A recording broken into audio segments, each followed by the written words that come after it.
తెలంగాణ రాష్ట్ర పత్తి సాగు. మన దేశంలో 16% పత్తిని తెలంగాణ రాష్ట్రం ఉత్పత్తి చేస్తుంది. తెలంగాణలో 2015-2016 సంవత్సరానికి పత్తి సాగు విస్తీర్ణం 43 లక్షల ఎకరాలు.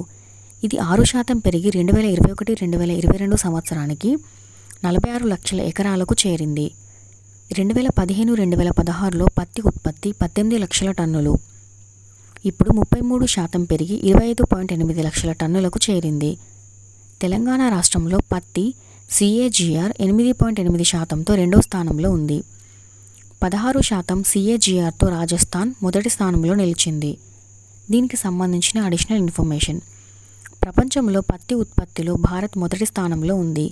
ఎగుమతుల పరంగా ఇది 3వ స్థానంలో ఉంది. ఇది ప్రపంచంలోనే అతిపెద్ద పత్తి వినియోగదారుగా కూడా గుర్తించబడుతుంది.